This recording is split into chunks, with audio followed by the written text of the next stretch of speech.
I call to order the regular meeting of the Lakewood City Council on April 14th, 2025 at 7:07 p.m.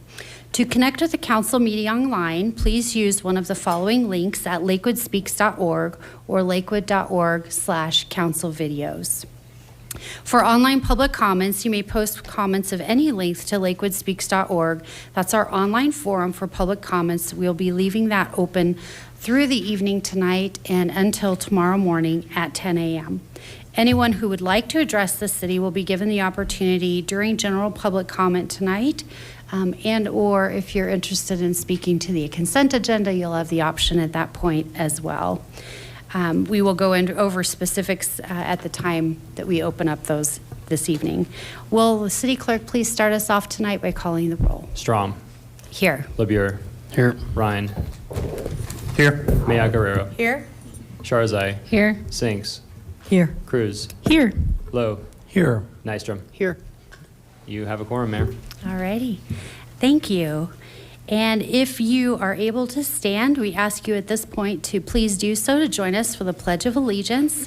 Once done, we'll have the opportunity to remain standing for a moment of silence or silent prayer.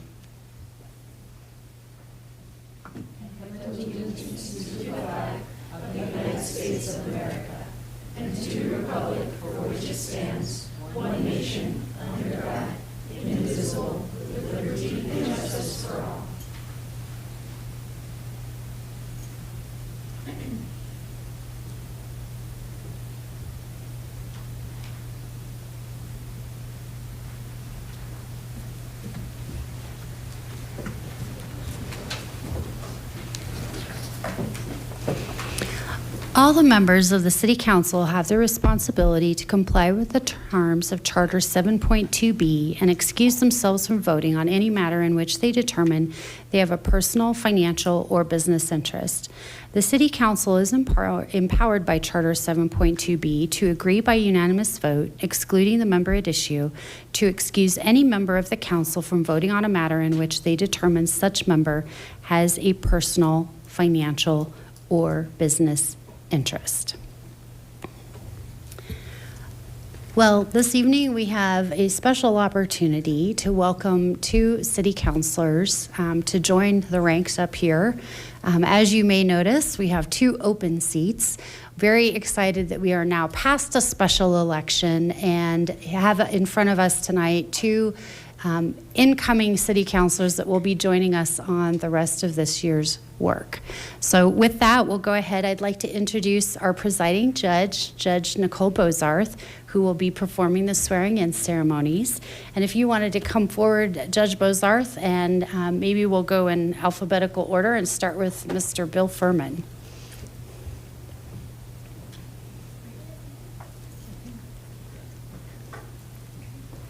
You could raise your right hand, please.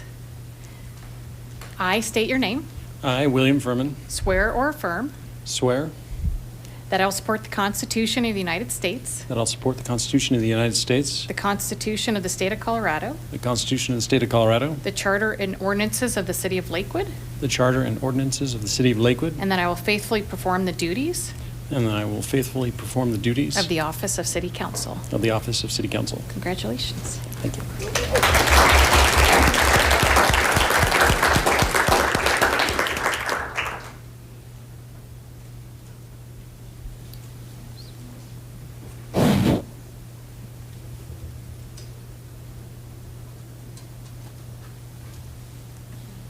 Thank you.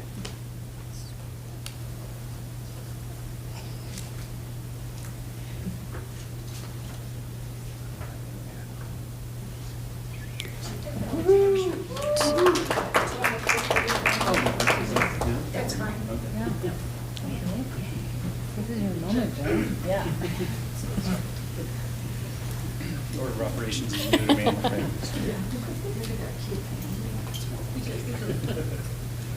Thank you.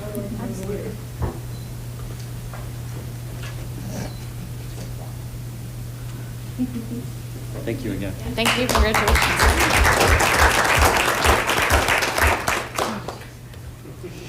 All right, and next I will welcome up Counselor-elect our new counselor, Ken Cruz. We have 2 Counselor Cruzes now, by the way. Unrelated. If you could raise your right hand, please. I state your name. I, Ken Cruz, Swear or affirm swear and affirm that I will support the Constitution of the United States, that I will support the Constitution of the United the States, Constitution of the State of Colorado, the Constitution of the State of Colorado, the Charter and ordinances of the City of Lakewood, Colorado, Charter and ordinances of the City, or of the City of Lake, no, of the City of Lakewood. of the City of Lakewood, yes. And that I will faithfully perform the duties And that I will faithfully perform the duties of the office of City Council. of the office of City Council. Congratulations. Thank you.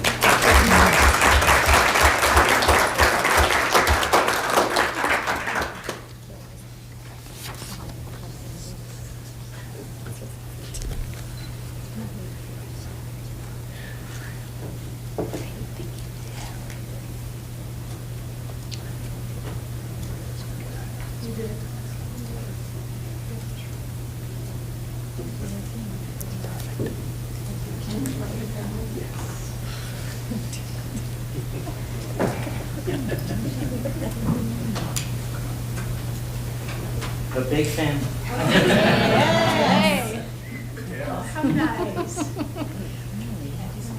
I want to make sure you can get everybody.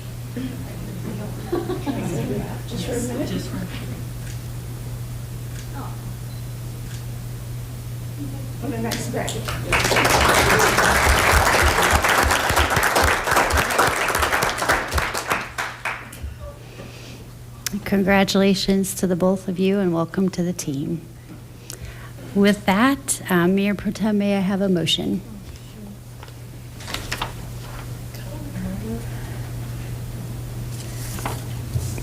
Yes, you may. Mayor, I move that we recess for a reception to welcome our new counselors. Second. All right, any opposed? Okay, with that, we will go ahead and recess until 7:30 PM, and we'll report back at that time and start the meeting.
I will now call the meeting back to order. It is 7:34 p.m. Will the clerk please start us off by calling the new roll? Strom. Here. LeBure. Here. Ryan. Here. Cruz K. Here. Maya Guerrero. Here. Charzai. Here. Sinks. Here. Cruz I. Here. Lowe. Here. Furman. Here. And Nystrom. Here. Mayor Strom, you have a quorum. Okay, thank you so much.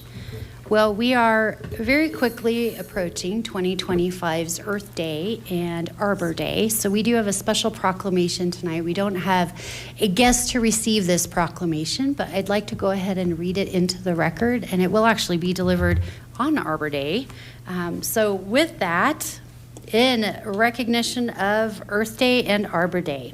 Whereas Earth Day is celebrated on April 22nd and Arbor Day on April 25th, and both days present a time to recognize the importance of preserving our natural resources. And whereas in 1970, Senator Gaylord Nelson created the first Earth Day, a national teach-in on the environment with events taking place at tens of thousands of sites across the United States and an estimated participation of 20 million Americans. And whereas in 1872, J. Sterling Morton proposed to the Nebraska Board of Agriculture the creation of Arbor Day, a special day set aside for the planting of trees, which was first observed with the planting of more than 1 million trees in Nebraska. And whereas Arbor Day and Earth Day are globally recognized events that provide opportunities to reflect and acknowledge that environmental health affects life, social structures, food production, disease, and economies around the world, and to reaffirm the importance of preserving our natural resources.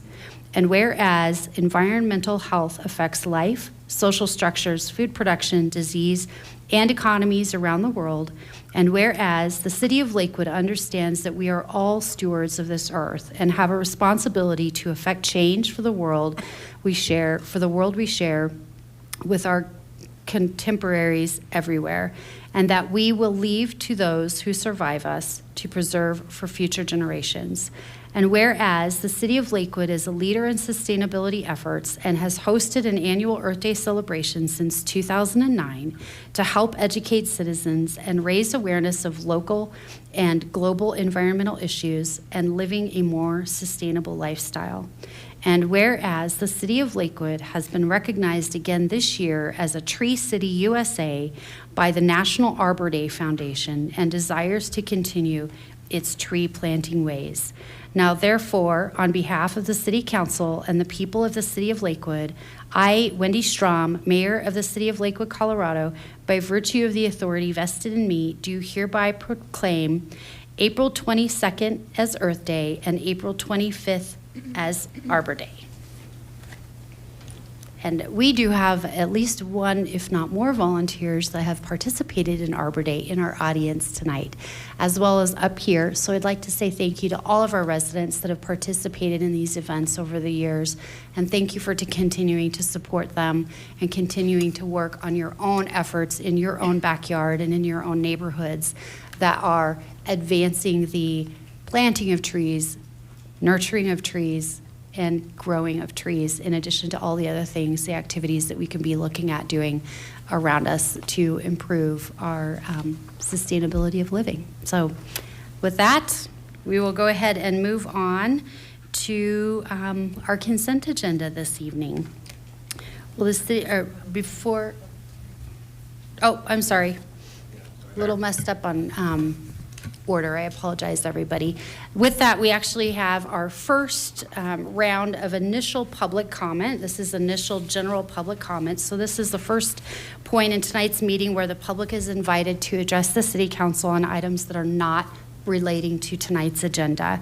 This initial period of public comment allows for up to 10 speakers to provide comment on any matter other than an agenda item and does prioritize our residents with special needs. Speaking during this initial period does require signing up to speak with the city clerk in advance of the meeting.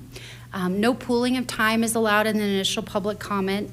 And just a reminder, or to let you know, for any of you that might be joining us tonight for the very first time, In public comment, this is your opportunity to come speak to us. This is not a back and forth exchange. If you're interested in asking questions or learning more from your city councilors, staff, or myself, through email or phone calls would be the way to do that. But we are here to listen to you tonight. Come forward. When your name is called, you'll be given 3 minutes. We'd ask at the beginning if you state your name and address, or your name and ward, and then we'll get your clock started. So we'll start this evening with Amster Howard and then Sean Haggerty.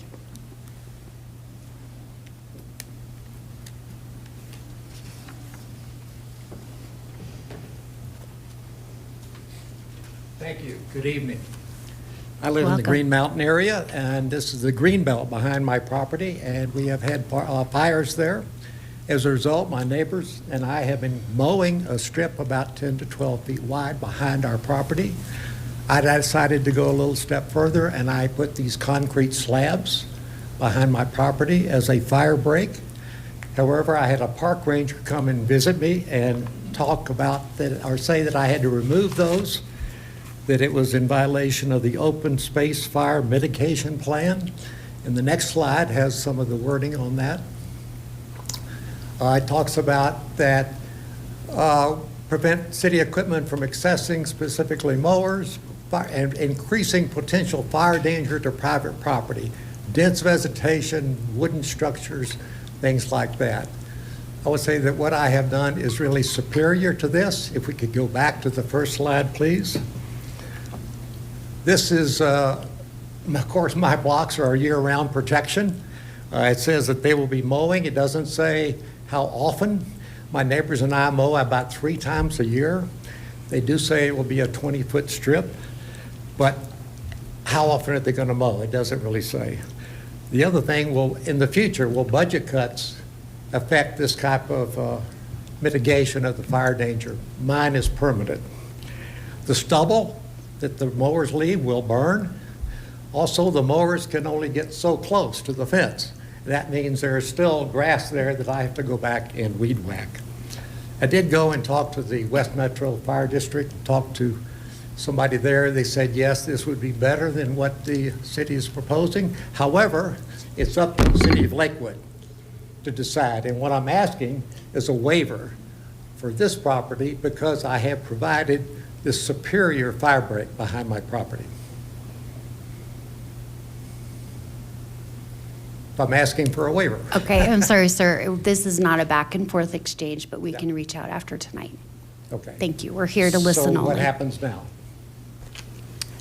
We've got your information and someone can follow up with you. All right, thank you. Thank you. Mr. Haggerty.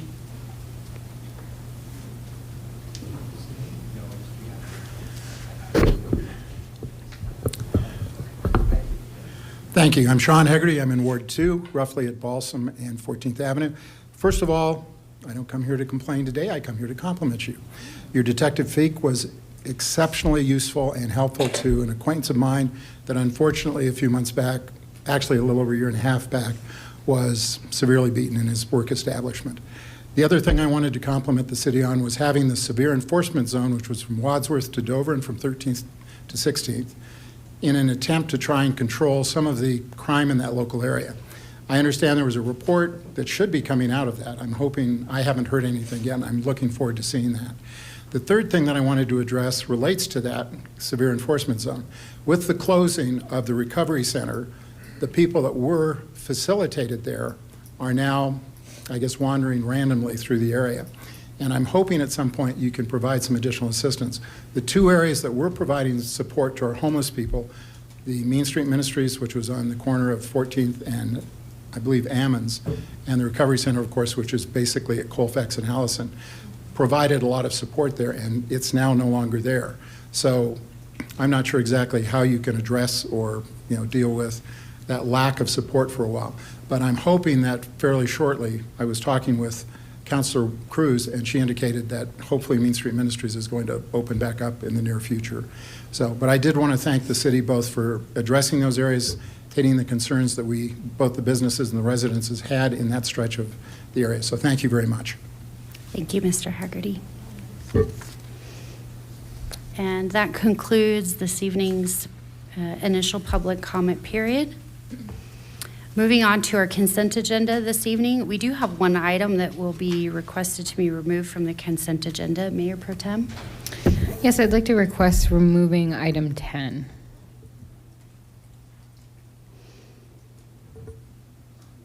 Does I need a second? Do we need a second for that? To pull it? No. No? When there's an amendment of the agenda, it's, typically there's an explanation. If nobody objects, then it's fine to just remove that from the agenda and announce that it will either be put back on a future agenda or there will be whatever the next step is going to be. If there is an objection to removing it, then you can take a vote. Okay, thank you. Let me phrase that different then. I'd like to remove item 10 from tonight's consideration.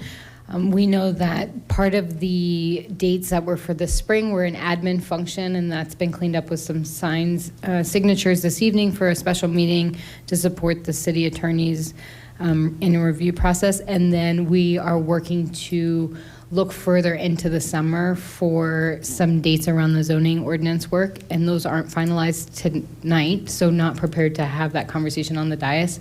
So just remove it, understanding we'll come back at a later date with a different timeline. And I would add a later timeline too. Okay, do we have anyone who opposes removing that from the consent agenda? All right.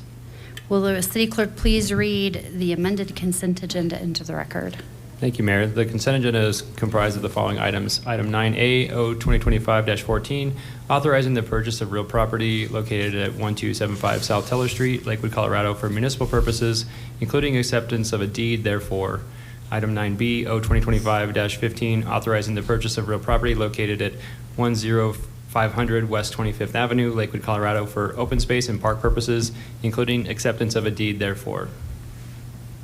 Okay, thank you. And I have no one signed up to speak on public comment for the consent agenda this evening. So with that, we'll go ahead and open up voting. Oh, sorry. After we get a motion. Mayor Strom, I move for the order to order all ordinances introduced on first reading to be published in the Denver Post with public hearings set for the date included in the ordinance, all of which are included in the consent agenda items introduced into the record by the city clerk. Second? Okay, and with that, please go ahead and cast your vote.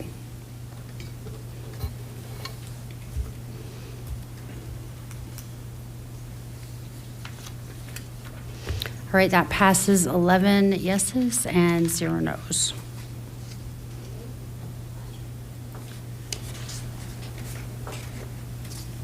Moving right along. Are we okay? We weren't sure if you said the number of ayes was 11. 11. 11 yeses, 0 noes. We're back to 11 up here. Okay, and with that then, I will go ahead and open our second round of general public comment. This, again, is public comment that is not relating to any agenda item this evening. And we do have some that are signed up to speak this evening on this topic that I just said is not actually a topic. General public comment this evening. We'll start with Brad Bruce. And then Arnie Carter.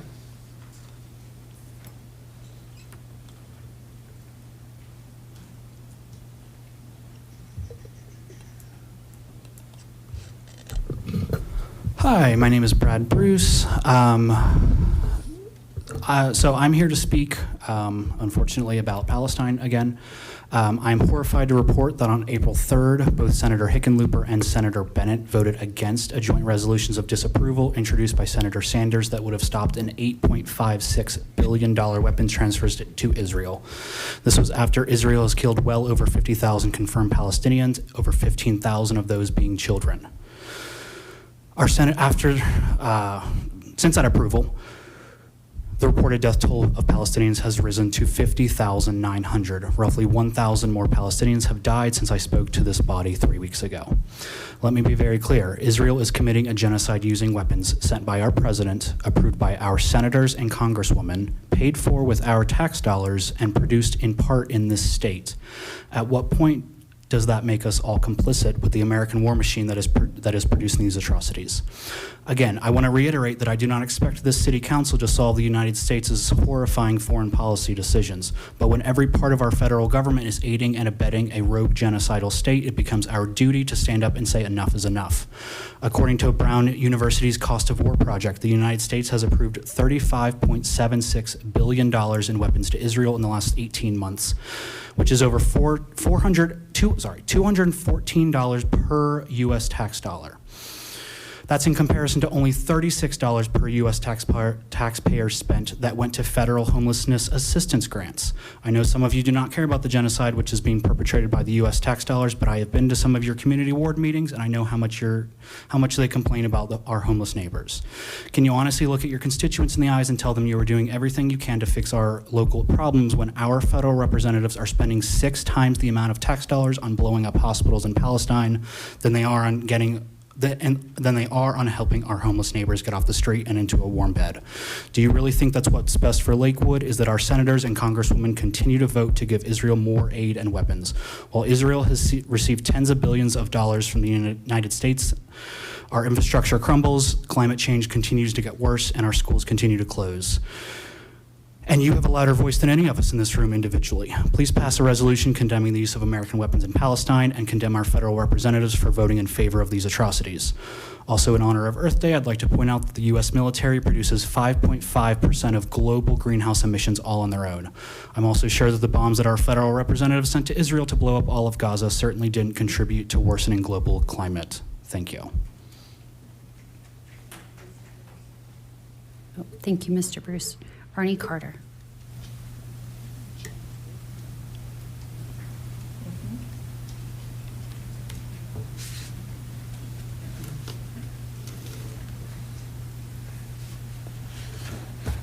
So I'm Arnie Carter. I live in Ward 3, Mr. Cruz's district here.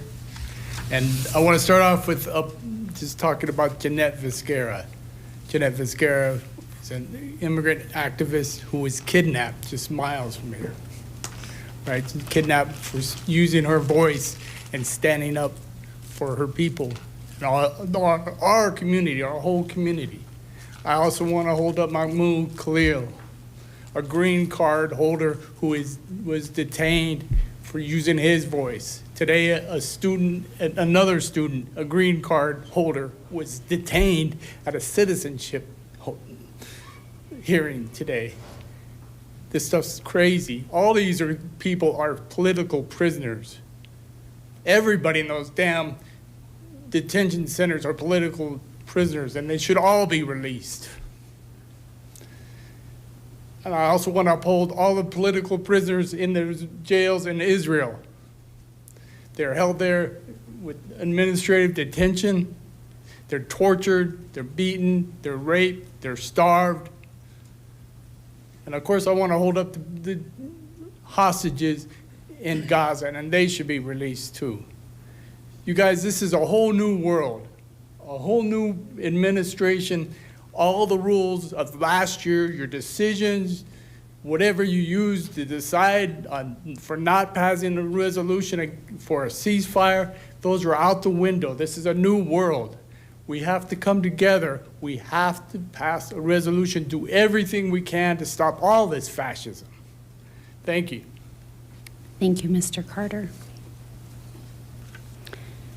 Next up, I have pooled time with Mohammed Kouziz.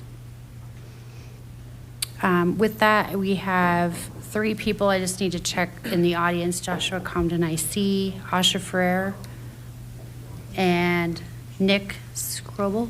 Okay, perfect. Thank you so much.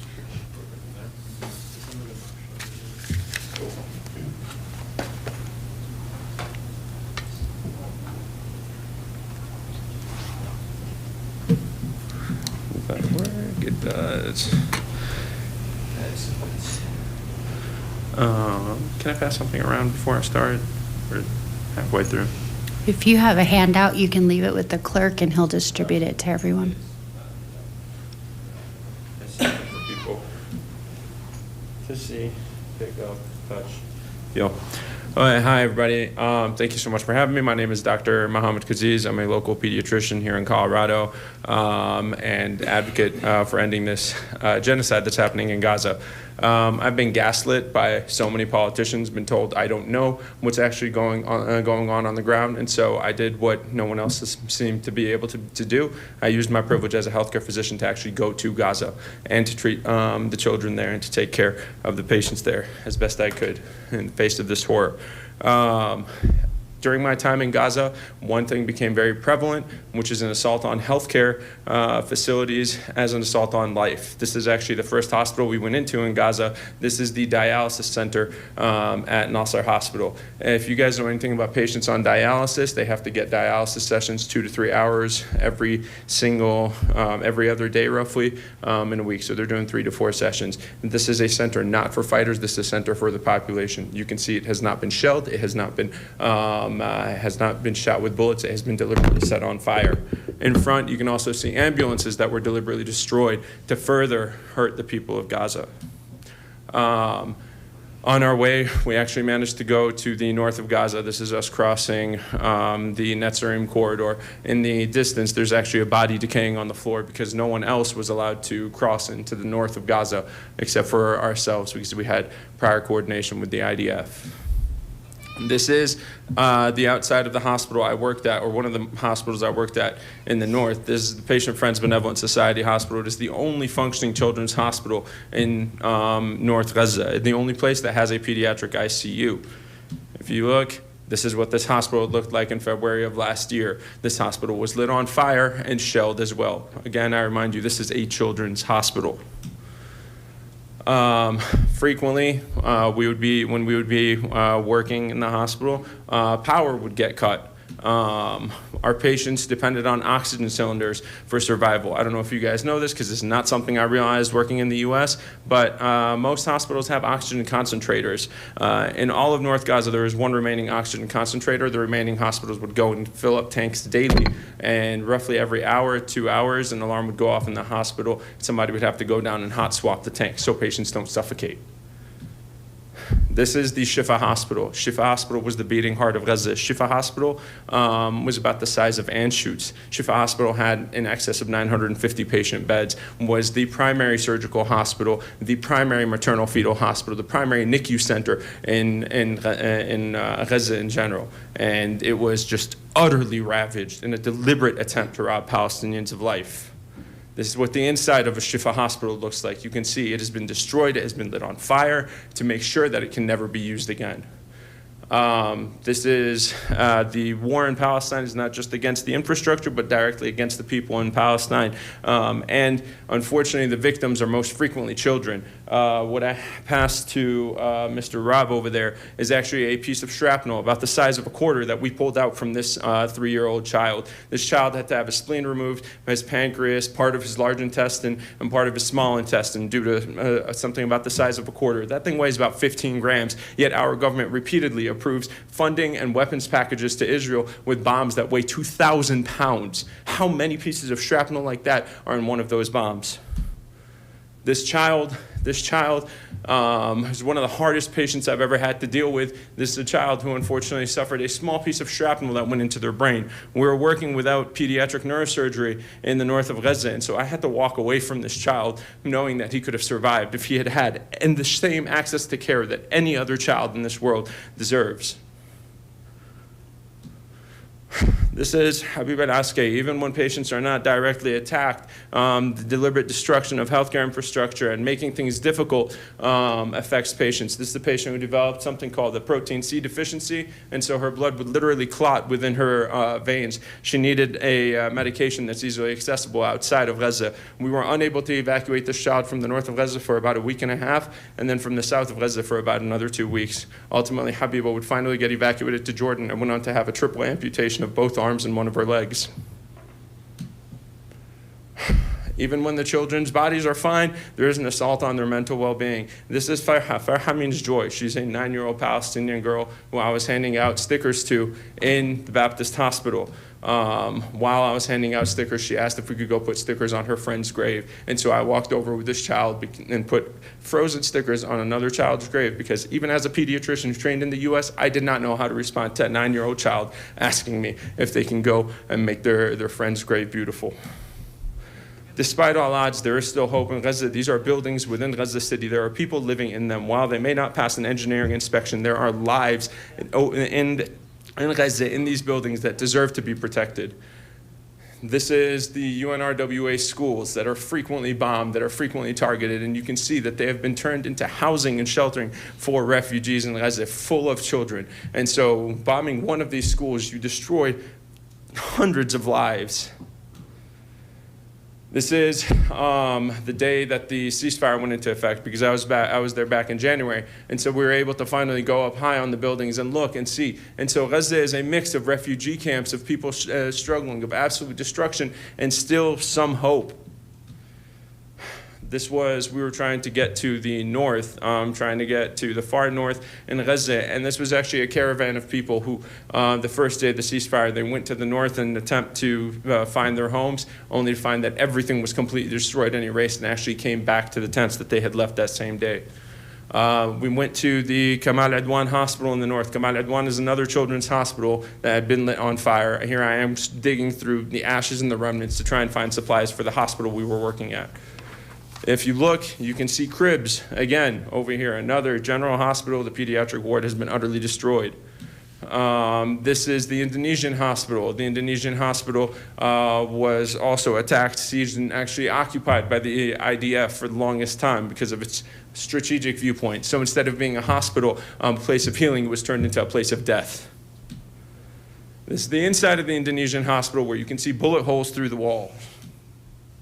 This is a picture of a CT of a child who was 8 months old, who had received shrapnel through the brain, who we were unable to fix, and so she ended up developing seizures and permanent neurological disability, but she also received shrapnel through her neck that destroyed her trachea and her esophagus. And so in planning for surgery, we wanted to go get a CT. The problem is the CT is in a separate hospital. It's not in the same hospital as the children's hospital. So we had to load this kid up, who was on a ventilator with an oxygen tank, and try and struggle just to get her the care, the basic care that she could get anywhere else.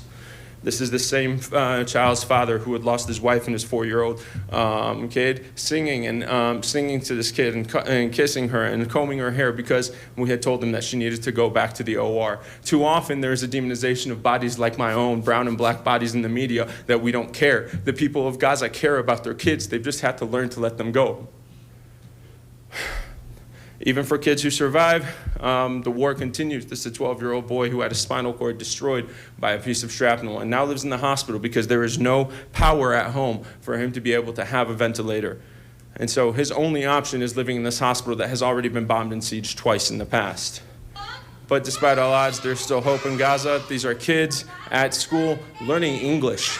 And if you look, you notice the kids are all different ages, because they've all been out of school for different lengths of time, and now they're just trying their best to resume some degree of normalcy. I did peds because kids have an amazing ability to be joyous anywhere in the world, despite everything that's going on. And so these kids over here turned down power lines into a swing. And this is Habiba after her surgery. I understand that it can be hard to see these images, that we can feel like it's hopeless, but I'm here to argue that there is still life in Gaza, that there are still people in Gaza that we have an obligation to defend, that we have an obligation to do everything we can for. I went to Gaza. I risked my own life, my own safety, all in the hopes that I could try and help one child. And thankfully, I had the opportunity to help many more. And I know you guys combined together can put in that effort and make a difference. In closing, I want to dedicate this to my friend Mahmoud Abu Nuwai, who last week, he was a medical graduate. Last week, he was on the way to the Indonesian hospital I showed you. He was in a taxi with people he didn't know, and one of those people was on an Israeli hit list, and so they blew up the taxi, and he lost his life. This is a man who had spent 600 days fighting to save his people in Gaza. Despite everything, he was still killed. And then this is actually a picture of one of the hospitals I worked at, the Baptist Hospital. This is the emergency room. This hospital was the lifeblood of the north of Gaza because this is where all the mass casualty events are staged. So at this hospital, 40, 50 people would show up all at once in various stages of injury, and we would try and fix them, decide who could survive with our care and who couldn't, and begin care from there. This is a picture of me in that same ED 3 months back. It has to stop, and I really appreciate the council doing whatever they can. If anybody's interested, I actually brought the piece of shrapnel with me as well if you guys would like to see. Thank you. Thank you. All right. You guys, please, I know you know the rules. I did not say this at the start, but we do ask that we not do any applause or audible support and or discord for any speakers. Thank you very much for understanding. With that, I don't have anyone else that's signed up for public comment this evening. Do we have anyone else that would like to speak before we do close tonight's non-agenda public comment?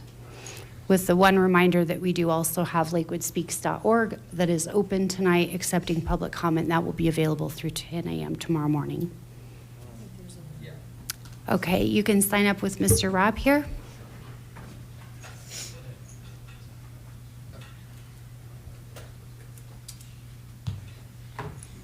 Hi, Council. My name's Eric, and I spend a decent amount of time in Lakewood. I have several friends that live in the area, and I frequent the Kendrick Lake Park and enjoy the community. And I've been to a lot of councils like this. I just came here from a seminar of sorts at CU Boulder with some of the law professors, and they were talking about the situations with things that are happening all over the country. A lot of them are related to the things that Dr. Acusias was just explaining here. And even this morning, I woke up to yet another tragedy that I know not everyone is capable of looking at all the time, but I've sort of taken on that responsibility. And this weekend, I was at a fundraising event, and someone was doing digital portraits. And what that means is they were drawing on a tablet and taking down people's likenesses. And I thought they did a really good job. I would like to show you. I wasn't prepared, so I don't have anything printed out, but I'd like to show you what they did. And this morning I woke up and saw that someone who was doing that in Gaza was targeted yesterday and killed. A 21-year-old girl who had been drawing images of the dead for their families. And for that, she was targeted specifically, apparently on her way to market to, scrounge whatever meager food and probably try to find clean water that she could. I don't know if you've seen things like the doctor just showed you, but honestly, the people that he met are some of the lucky ones. The images just in the last couple weeks include several beheaded children, bodies that we really shouldn't even have to look at. They're scenes that maybe you've seen in fiction. And to see them in real life, knowing that it's something like $350 million of Colorado taxpayer money has gone to fund. And I don't know what investments Lakewood has. I don't know what business associations it has with Lockheed or Chevron or Raytheon or where these things are, but it's us. It's all of us. It's our money, and it's the things that we do and the things that we don't do. And whatever you can do to help, I just beg you to do it. Thanks. Thank you.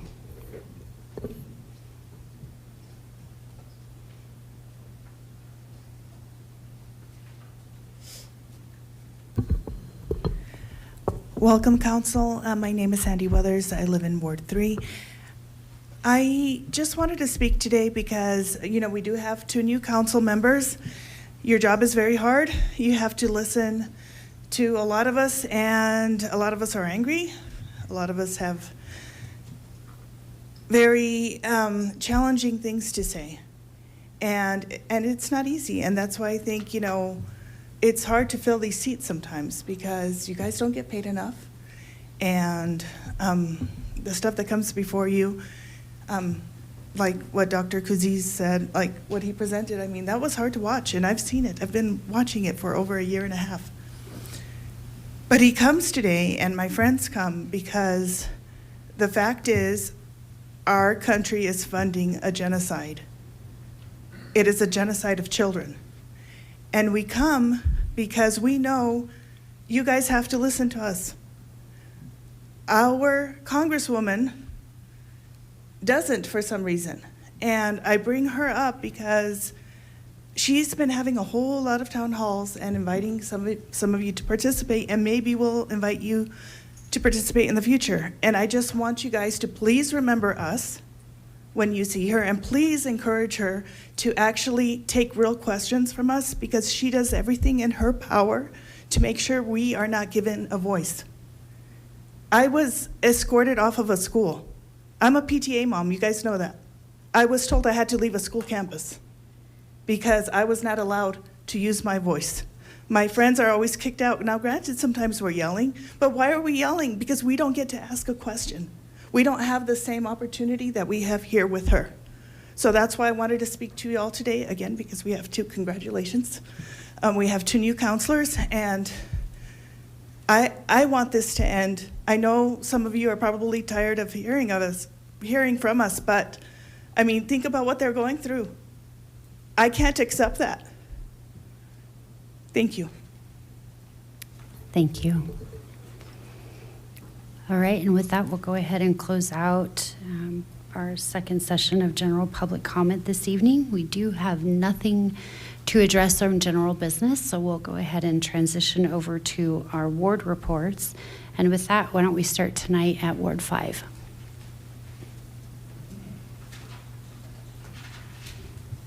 Okay, I just have one quick update. Our April meeting will now be May 10th for Ward 5 at Westwoods Church. We had to reschedule because of a couple of conflicts, but we'll all have Director Parker there to talk about the comp plan and zoning changes at that meeting. So, and that will be published shortly.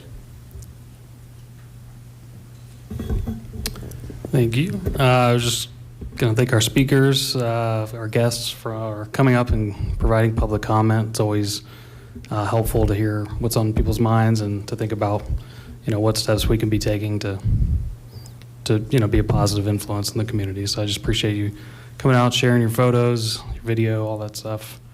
And yeah, I'll leave it at that for now, but thanks. Ward 4.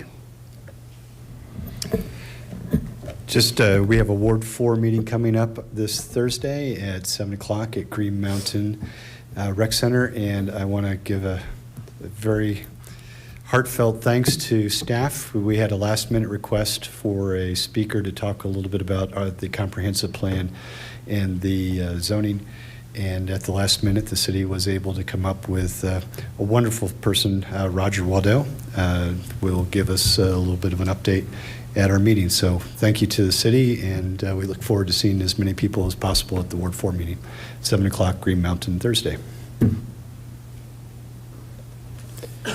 I just want to take a moment and thank everybody from Ward 4 for the support, and especially the opportunity I had to talk to hundreds of people in the campaign, and I was grateful for the time they gave and their ideas and concerns. So I just want to thank everybody from Ward 4.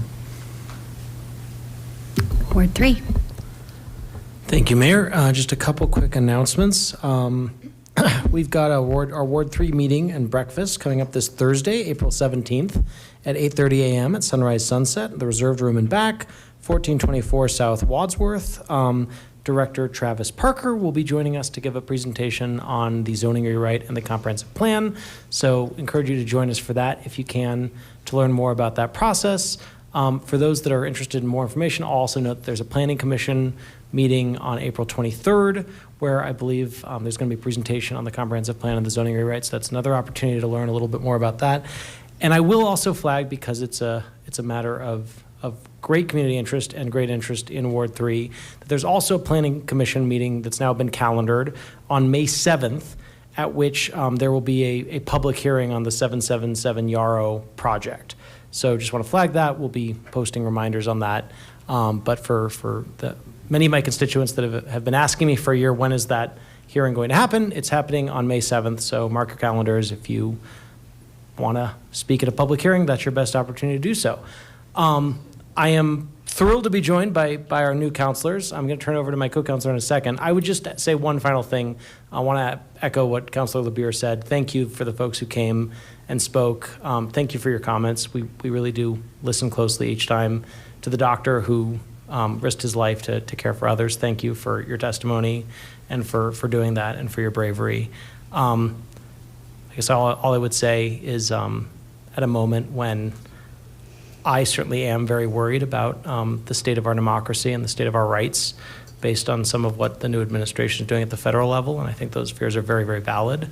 I am heartened that folks continue to come to this chamber and speak out and exercise their right to free speech. I think that I think we have cause to be worried about that in the country right now, and I think it's really important that people continue to come and speak. And I encourage you to reach out at any time.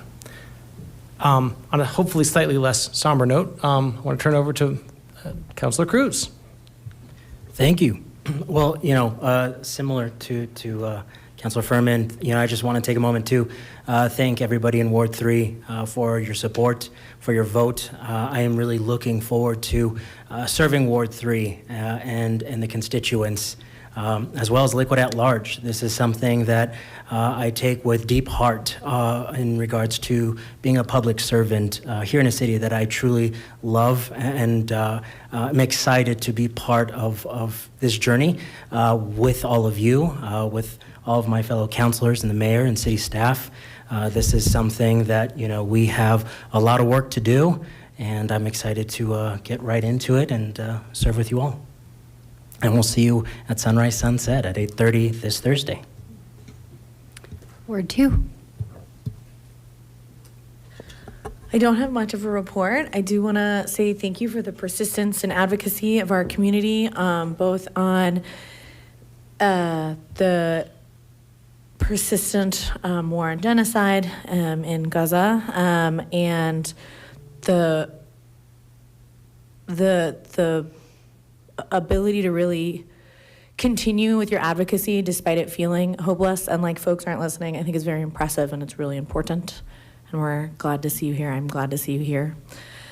And I also want to warmly welcome our 2 new city council people.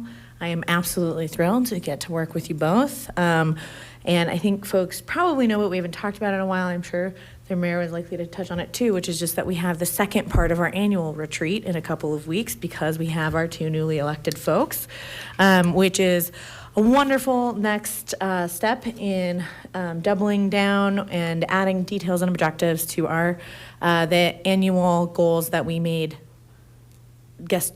a year ago now, and what all those next steps are going to be. So it's a great time to make sure that you're reaching out to your city council people so that we can bring all of your ideas and priorities to that space in 2 weekends. And then I will turn it to Councilor Cruz. Is that how we're doing that? Sure. Yes, warm welcome to the other Councilor Cruz, and to Councilor Furman. Excited to serve with you. I'll start with just the procedural updates and then just make a couple of comments. Lots of fun things coming up in Ward 2. Thanks to everybody who joined for our Ward 2 meeting last Saturday. We were happy to be joined by Alameda Connects, talking about their work. Sometimes I think people forget Ward 2 goes all the way to Alameda, so now nobody can forget that. And also they're working on some exciting landscaping and other projects to continue to improve sustainability, mobility, and the beautification and safety of Alameda. So we really appreciated them joining us for that. And if you're not connected with them, please do so. Also, IBER's Neighborhood Association's annual meeting is coming up on April 24th at 6 p.m. At St. Paul's Church at 10th and Garrison. That will be a fun time. That one only comes up once a year, so don't miss it if you're an IBER like me. And there will be some cool sustainability events coming up as well. Sustainable IBER's doing a spring seed and seedling swap on April 19th from 10 to 12 at Lakewood United Methodist Church. And the Sustainable Neighborhoods are also collaborating to do a metal and electronics recycling day in May 10th. So you can start your day at the Colfax cleaning up Colfax with all of us at the Hub on May 10th, and then go recycle your metal and electronics. So lots of things coming up. And then to public comment, I think it was a great representation, of what bringing your concerns and thoughts to us look like in Lakewood. I appreciate that public comment can be for things that the city is doing well as particularly with the wildfire conversation we had last week, learning about what that looks like in the community. And did just want to double down on the thanks to Dr. Kouziz and to all the folks coming to continue to discuss the ongoing genocide in Gaza. I think you had come to speak to us before on this, Dr. Kouziz, and I know in going and risking your life in that mission, you were also held in the Strip for a while, and a lot of us were watching that. And so I think that that was a precursor, that was a different administration, but I think speaks to the continued challenges with folks' rights to move freely across our world and in our country. And so I think that concern only continues to grow. And so thank you all for your advocacy and for continuing to show the real human cost of what our tax dollars are and are not funding. Ward 1. I also would like to echo thanks, just briefly, thanks to those that spoke in public comment, and welcome to also our new counselors. I'll highlight our last Saturday's, 2 days ago, our meeting, our Ward 1 meeting. It was very well attended. We appreciate Chief Travis Parker that initially explained the zoning code changes. It's just an early discussion with many more discussions to follow. And so we had some robust questions, and some of those questions then will flesh out the answers, but we appreciate your input. And keep it coming so that we can set the policy that fits with what the constituents want. And so just a couple more weeks, then we'll have our May ward meeting on May 3rd at the same place. And I'll turn it over to my co-counselor. Yes, thank you, Dr. Kouzi.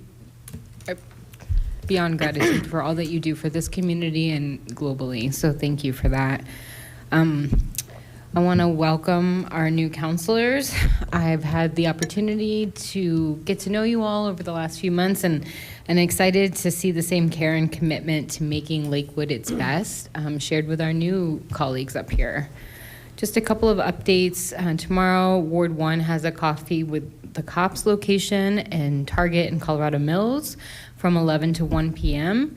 And then tonight was a celebration, but we didn't quite celebrate yet because it's the first reading of acquiring some properties, but particularly I'd like to just point the attention to the Vivian School opportunity that the city has done great work in just being able to procure in response to the community members. So just a lot of gratitude to the Vivian neighbors for their advocacy and their willingness to collaborate, sharing consistently at ward meetings, and keeping Councilor Sinks and I apprised of how we could be helpful. I think Ward 1 continues to showcase what it means to really work collaboratively amongst electeds, public officials, and our community members. So thank you. Tonight is the first of a few steps, but it is something we're celebrating. And that's it for me. All right, and I will bring us home. I have a number of things, and not the least of which, thank you very much for bringing in your message this evening. And for everybody that came to it, this is, I mean, I know this isn't a real long meeting, so I get that, but it's fun to see so many faces here and new faces. So welcome to everybody that is not typically joining us. It's good to see you. And welcome also to our new city councilors. Looking very much forward to serving with both of you. Couple of notes we mentioned earlier this evening, the proclamation and Earth Day and Arbor Day. So wanted to give you a little bit more details on that. Earth Day is being celebrated again this year in Lakewood at the Heritage Center, and that'll be on Saturday, April 26th between 11 to 4.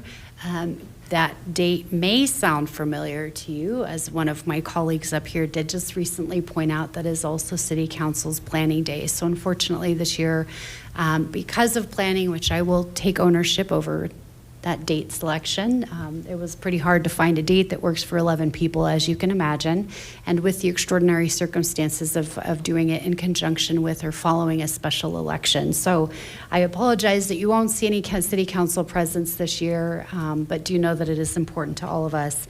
Separately, we have Arbor Day, that is an event that's taking place at O'Kane Park and will be a special tree planting event with some of our scouts.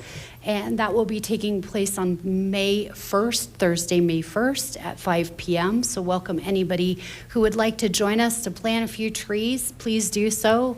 We need more hands on deck. So would love to see all of you there.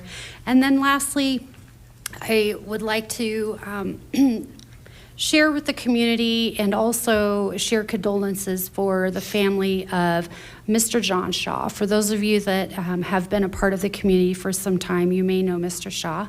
For those of you that don't, to share a little bit of information, he was Lakewood's contact with Opus Development during the late 90s and the early 2000s. Opus Development actually built City Hall, the Cultural Center, and Lakewood City Commons. Feedback I've received from multiple people was that he was an amazing man. In fact, he actually met with the community in over 20 different settings before Lakewood Commons project was actually approved. Mr. Clark died on March 19th, and I want to say thank you so much for your contribution to our community. And we are really grateful for the work that you did while you were here, and send our condolences to family and friends. That is all that I have for this evening. So with that being said, no further business to come before the City Council. I will adjourn tonight's meeting at, 8:26 p.m.